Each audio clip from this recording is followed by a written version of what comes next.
¿Cómo les va? Bienvenidos a Línea Directa, aquí, como usted sabe, semanalmente, a través de televisión regional, por la señal de Cablevisión. Quien tiene el gusto de hablarles, Marcelo Malvestiti, me acompaña, como es habitual, Micaela Brescasín. ¿Cómo te va, Hola, Micaela? Marcelo. ¿Cómo estás? Bien, buenas noches. Buenas noches, un gusto compartir, como decimos todos los siempre, martes. siempre con invitados presentes aquí en el estudio y con una variedad de temas interesantes todos, Sí. Para tratar, para desarrollar aquí en línea directa. Exactamente. Vamos con el primer invitado. Así es, vamos a presentar entonces formalmente, está con nosotros Mirta Mendoza y Leandro De Micheli, ambos abogados especialistas en asuntos penales, con 42 años de trayectoria. ¿Cómo les va? Gracias por estar, muy Buenas amable. noches. ¿Qué tal? Buenas tardes. Gracias. Buenas tardes, buenas noches. Sí, el horario es... Bueno, este programa tiene repeticiones también. Si bien salimos a las 20:30 los martes, también hay repeticiones miércoles y jueves. Ante todo, gracias por la invitación. No, Bueno, gracias no, a por ustedes por favor, estar acá. por favor. Nosotros siempre somos agradecidos de todos los que vienen aquí y dan su opinión. Bueno, el tema central es estado de inocencia. ¿A qué nos referimos cuando hablamos de estado de inocencia? ¿A qué nos referimos? ¿Qué pregunta? Sí. El estado de inocencia es de raigambre constitucional. Ajá. Y si bien no está expresamente establecido en la Constitución Nacional, en los artículos 12 y fundamentalmente en el artículo 18 se establece, al decir que nadie puede ser juzgado sin un juicio previo, que esté fundado en ley anterior al hecho del proceso. El principio de inocencia en la mayoría de las legislaciones del mundo está consagrado.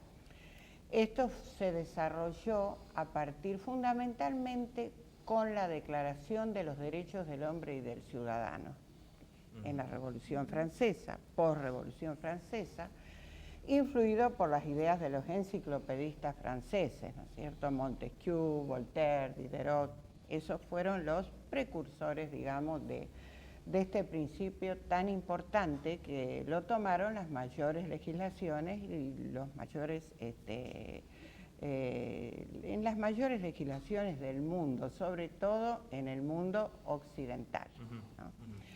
Bueno, ¿esto qué significa? Significa que nadie puede ser culpable hasta tanto una sentencia firme no lo declare tal. ¿Qué se entiende por sentencia firme? Sentencia firme es llegar a las últimas instancias, es llegar hasta la Corte Suprema. Mientras tanto, se sigan esas etapas, ¿no es cierto?, las sucesivas etapas, y la sentencia no se encuentre firme, la persona es inocente.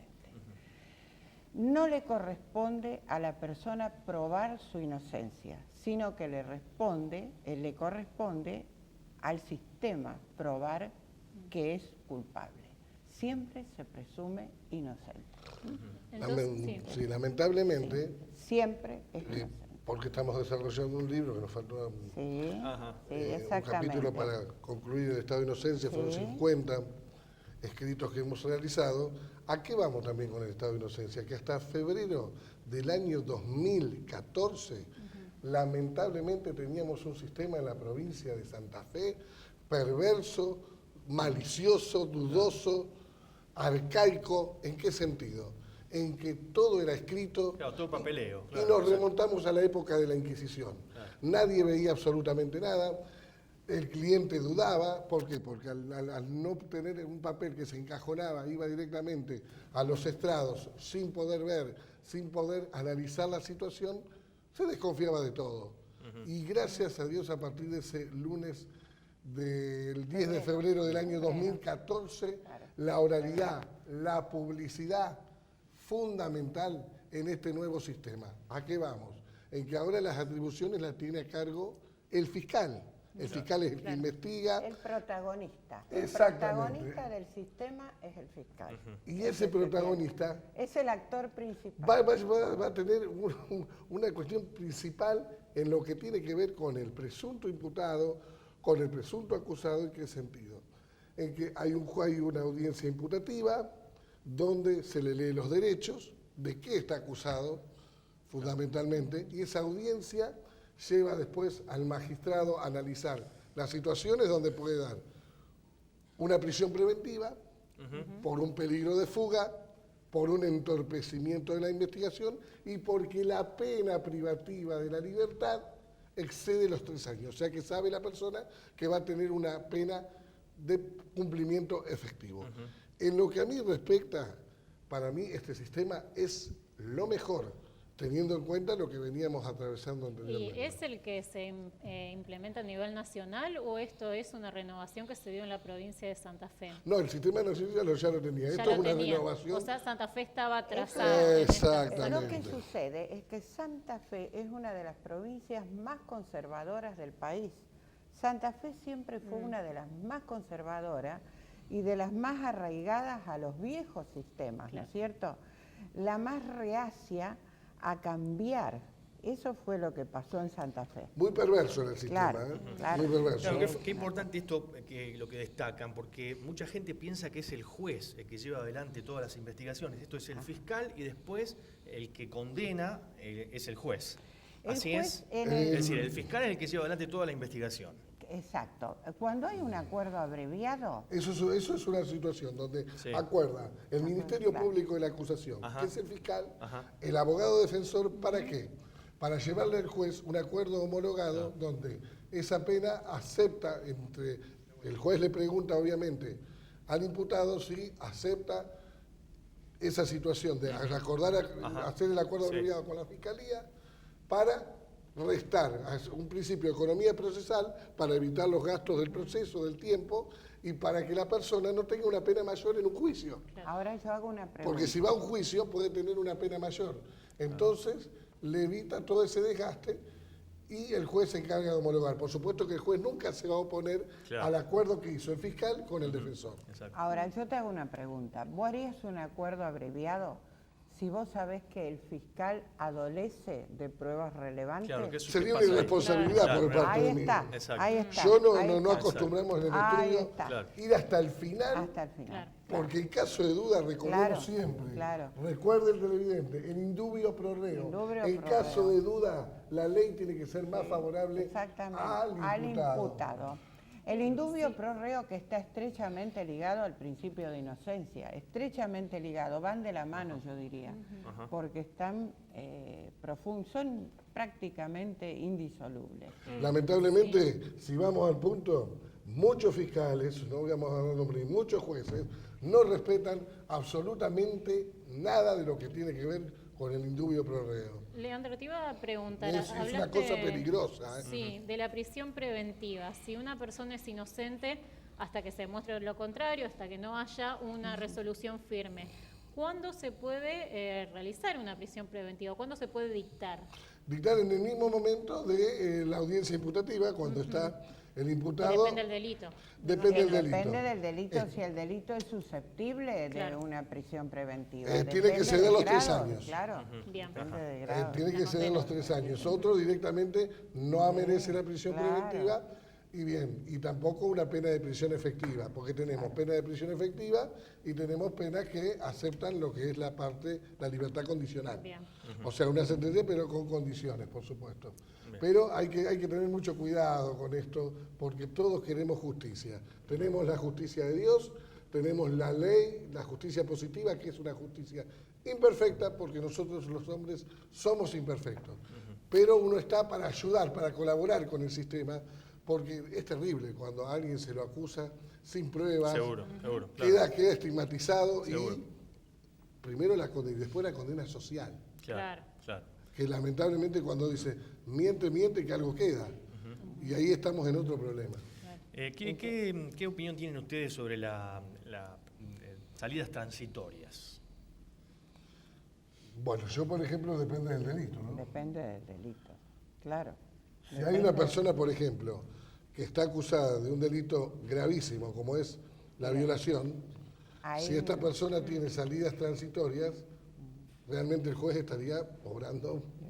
Han habido muchos problemas al respecto. Sí, claro. Han habido muchos problemas, por eso. Y otro tema en las salidas transitorias en otros tipos de delitos, cuando esta persona puede llegar a tener contacto con la Claro. víctima.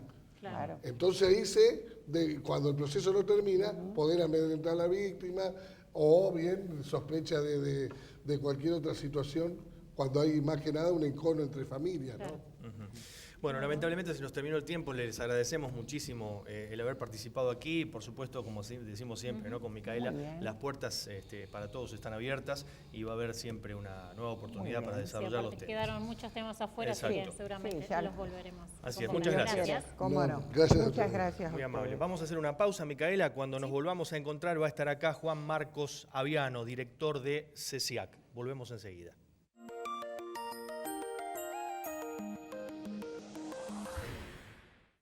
Aprender a volar, centro de día y centro educativo terapéutico, dedicado a la atención de personas con discapacidad. Un espacio acorde a las necesidades de cada persona pensando de manera terapéutica, educativa, recreativa y de sociabilización. Un lugar donde la atención y el profesionalismo se colocan a disposición de los demás. Un espacio diferente brindando la mejor atención. Joyería Renacimiento. Alianzas de oro 18 quilates desde 400 pesos. Regalamos cintillo de plata y grabado. Compramos oro, plata, enchapado. Pagamos hasta 430 pesos el gramo. Mitre 977 Rosario. Teléfono 425-5382. Joyería Renacimiento. En Pancho Piola encontrás una diversidad de sándwiches y comidas típicas venezolanas, arepas, tequeños y sancocho. Además, bebidas, maltín y fresolita. Vení a Pancho Piola. Peatonal Córdoba 882 Rosario. 155-985-995. Doctor Leandro Roberto de Micheli, abogado penalista. Excarcelaciones, defensas. Solicitar turno al 0341 156 217 315.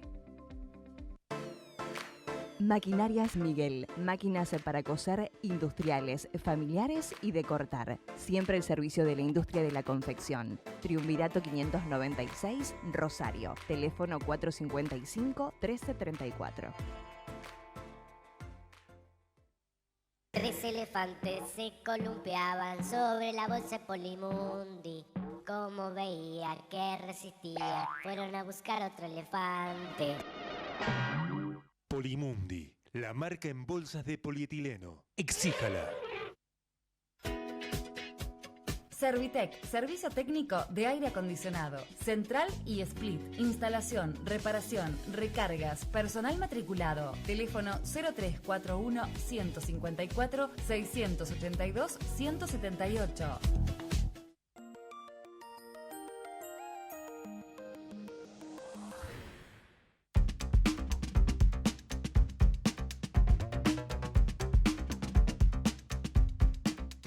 Segundo bloque de Línea Directa y vamos a cambiar rotundamente de tema. Ya está con nosotros Juan Marcos Aviano. Juan Marcos es director del Centro de Estudios Sociales y Acción Comunitaria. Vamos a hablar de un tema que es eje en la agenda social después de haber conocido lo que necesita una familia tipo para vivir en la ciudad de Rosario. Pero primero lo presentamos a Juan. Juan, buenas noches, gracias por estar acá. ¿Qué tal? Buenas Gracias, noches, gracias por la invitación. Muy amable, gracias por estar acá. Bueno, de acuerdo a las últimas mediciones, ¿cuánto, es lo primero que siempre uno se pregunta, cuánto necesitó una familia tipo para vivir en la ciudad de Rosario? Sí, digamos, es en realidad una pregunta tan amplia y que los consumidores la podemos llevar hacia lo mínimo o lo máximo. Lo cierto es que en Rosario, nosotros hace ya 9 años armamos una canasta de productos y servicios que la consideramos como la canasta básica para ser clase media en la ciudad. Tener 50 productos de consumo masivo incluidos en las cantidades necesarias para los 4 miembros del hogar, en lo que es poder alimentarse, tener limpia la vivienda y estar aseados los 4 miembros de la familia.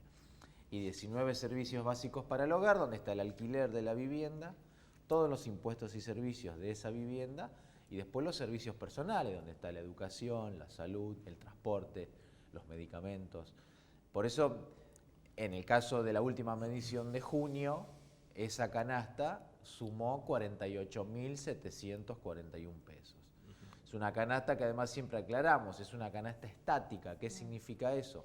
Que los 12 meses del año relevamos lo mismo, en los mismos lugares, los mismos 50 productos y 19 servicios. Acá no hay ningún alimento de estación ni ningún servicio de estación. No hay vacaciones, no hay artículos escolares, no hay vestimenta, no hay frutillas en el capítulo de frutas y verduras, no hay un asado incluido para los domingos en las carnes, que bueno, lo que tratamos de hacer es eso, es estimar un gasto para orientar al consumidor y tratar también de reflejar lo que le pasa a la clase media, que es el continuo y constante deterioro en la calidad de vida de todos los sectores del consumo, pero bueno, esto es una canasta que trata de referenciar lo que le pasa a la clase media, porque tiene un vehículo, porque paga un club social para todo el grupo familiar, un servicio de medicina prepaga, la cuota de colegio de los 2 chicos, en donde, bueno, el 71% del total de esta canasta, más de 34.000 pesos, se gasta en servicios, y algo más de 14.000, el 29% restante sería los productos de limpieza y aseo personal, los comestibles, las carnes, las frutas y verduras y las bebidas. ¿Y a qué se debe este aumento, esta suma? En los servicios estamos hablando de la luz, el gas, el combustible, o los alimentos han aumentado. ¿O no se puede evaluar por separado? Sí, ¿Qué es lo que más ha aumentado? A ver, en realidad nosotros con el relevamiento de junio de 2019 llevamos 10 años justo de presentación de este informe. Perdón, 9 años. Esta canasta costaba 4.350 pesos al 31 de julio de 2010. O sea, los primeros días de agosto de ese año estábamos presentando los datos de julio. O sea, 9 años después, un 1.100% más caro. Que obviamente es una comparación, si se quiere, forzada, porque los aumentos siempre son acumulativos, ¿no? Lo cierto es que si uno compara salarios del 2010 con esa canasta del 2010, el poder de compra era mayor al que hoy se tiene con salarios del 2019 y esta canasta. Los aumentos siempre a principio de año, en los primeros meses, enero y febrero, son dispuestos y tarifas. Sabemos que a principio de año tenemos los nuevos valores de la tasa municipal, del impuesto inmobiliario. Y eso lleva un aumento en los alimentos. Los aumentos iniciales de aguas, de la EPE. Sabemos que marzo, abril son los meses de aumento en los alimentos, cuando se empieza a acomodar la estructura de costos de las empresas fabricantes y proveedoras de alimentos. Pero en la Argentina de los últimos, te diría, 3 años, las cosas han cambiado mucho y, por ejemplo, en el 2019, en enero, febrero y marzo, aumentaron los alimentos como nunca lo habíamos visto en 9 años de trabajo. ¿Qué pasó? El año pasado cerró con la mayor inflación desde la salida de la convertibilidad o desde la salida, desde el ingreso, si queremos, después de las hiper, en el 92-93, o cuando salimos de la convertibilidad. Nunca hemos tenido 48,5% de inflación anual como tuvimos a fin del 2018. En 1991 se había alcanzado. Claro. Pero ¿qué pasó? En el 2018 la inflación mayorista fue del 80%. Entonces esa diferencia, los sectores empresarios entendemos con los datos, esto no lo sale a decir nadie, ningún economista, ninguna consultora, porque la mayoría trabajan para las propias empresas, obvio. Trasladaron esa inflación mayorista retenida en el 2018 y la empezaron por goteo a trasladar a los precios minoristas a principios de este año. O sea, no hay otra explicación de cómo los alimentos aumentaron a principio de año como nunca se había notado en otros años. ¿Qué pasó? Por ejemplo, en junio, la renovación semestral de los seguros, el aumento de los combustibles, el aumento del transporte urbano de pasajeros, el aumento del servicio de taxis, el aumento de la televisión por cable y el servicio de internet. Realmente fueron muchísimos los aumentos en junio del rubro servicios, que como es más del 70% del total, cuando aumentan y aumentan mucho, el impacto se siente. Esta canasta se inflacionó un 3,18% en el mes de junio con respecto al mes de mayo, lleva acumulado casi 19% en 6 meses, y si comparamos junio del año pasado con junio de este año, la inflación fue del 53,6%. Ahora, Juan Marcos, ¿a qué le atribuís estos aumentos permanentes de precios y alimentos, servicios? ¿Es culpa del gobierno nacional, de las políticas económicas, o bien de algunos empresarios o el sector llamado formador de precios? Todo eso que ¿O es culpa compartida? Es todo eso que dijiste. Y en esto también hay que sumar a los niveles provinciales y a los niveles municipales. Sí, porque siempre se responsabiliza al sector empresario, digamos, por Son aumentar todos. desmedidamente los precios. A ver, nosotros el año pasado veíamos esto de la inflación mayorista y decíamos en el segundo semestre, entendemos que hay cierta prudencia del sector empresario, básicamente fabricante de alimentos, en no trasladar a precio de sus productos toda la inflación mayorista que están teniendo en sus costos de producción, porque si no van a vender menos de lo que se está vendiendo. Seguro, o sea, seguro. veíamos que había una cuestión, hasta si se quiere, de equilibrio, que había que lograrlo para que efectivamente la situación no fuese peor de lo que estaba haciendo. Y por lo tanto la inflación del año pasado fue más generada por el gobierno, por el Estado. La inflación dólar, el tema de los combustibles, todo el factor energético. Cuando vos te aumentan la luz, como te la aumentan, el gas, como te lo aumentan, que el año pasado fue prácticamente del 100% en ambos rubros, más el aumento en los combustibles de otro tanto, es imposible que vos sostengas una economía y se pueda llevar adelante una economía sin inflación. ¿Y por qué no se puede controlar la inflación? ¿Cuál es tu punto de vista? ¿Por qué el gobierno nacional, bueno, supuestamente dicen que este año, pero es electoral, se va a poder controlar un poco más? ¿Pero por qué no pudo el año pasado? ¿No quiso, no quiere, no a puede? ver, este año, si estamos hablando que en 6 meses estamos llegando a casi 20%, control de la inflación no hay. Lo que puede haber en el segundo semestre, si no aumentan el gas y la energía eléctrica como han planteado, un amesetamiento de la inflación y que sea menor a la del año pasado. Pero el año pasado creíamos que iba a ser menor a la del 2017 y volvemos al principio, fue la más alta de los últimos 28 años en la Argentina. ¿Pero no puede o no quiere? Yo creo que el año pasado no se quiso.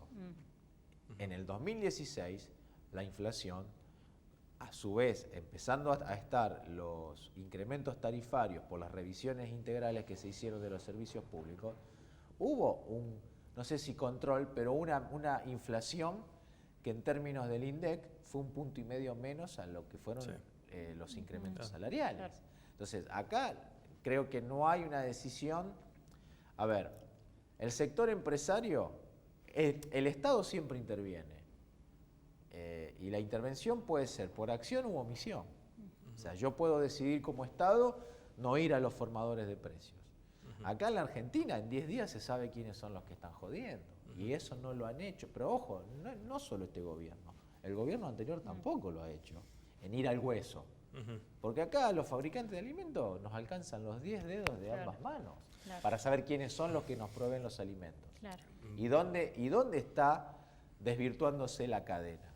Hay un observatorio de precios que ha creado por ley. El gobierno anterior creó el observatorio de precios, lo puso en marcha. Hizo una sola reunión para ver el problema del tomate. No sé si se acuerdan del famoso problema del tomate, ya por el 2014, 2015. El actual gobierno nos convocó una sola vez porque CECIAC junto con ADECUA somos las dos asociaciones de consumidores que integramos ese observatorio.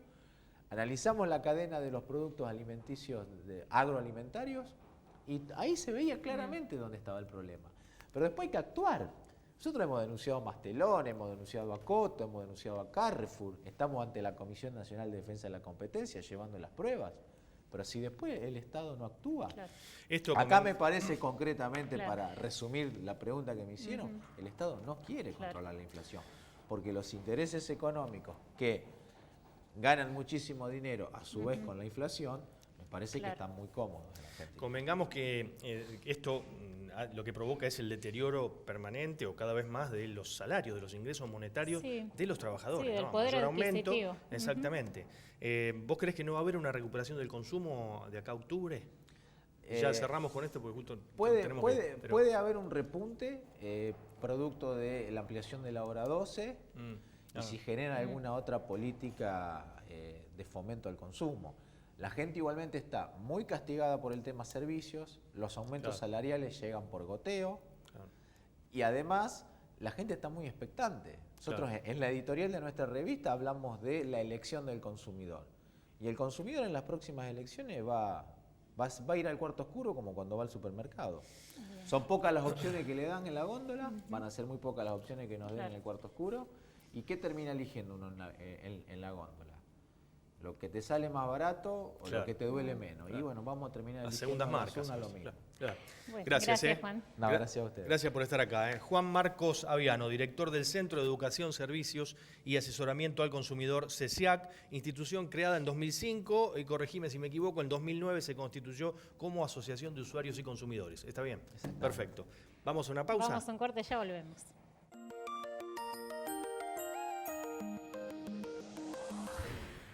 Consejo Municipal de Rosario, siempre cerca de la gente.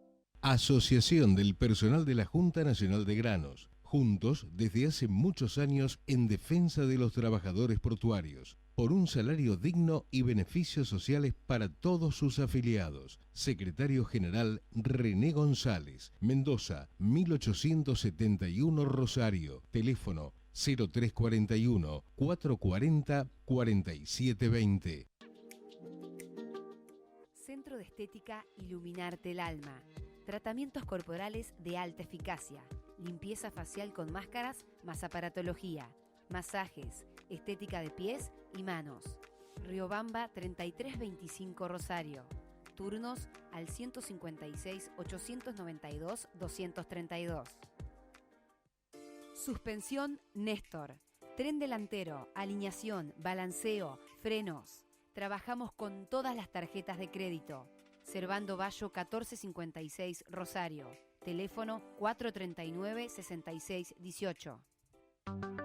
Ampiaba, desde 2012, al servicio de la familia aceitera y de toda la comunidad, sustentando los valores de solidaridad, cooperación, ayuda mutua y reciprocidad.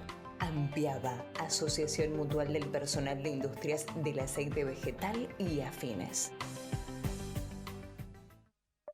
SOEPU, un sindicato que crece defendiendo los derechos del trabajador químico y petroquímico del cordón.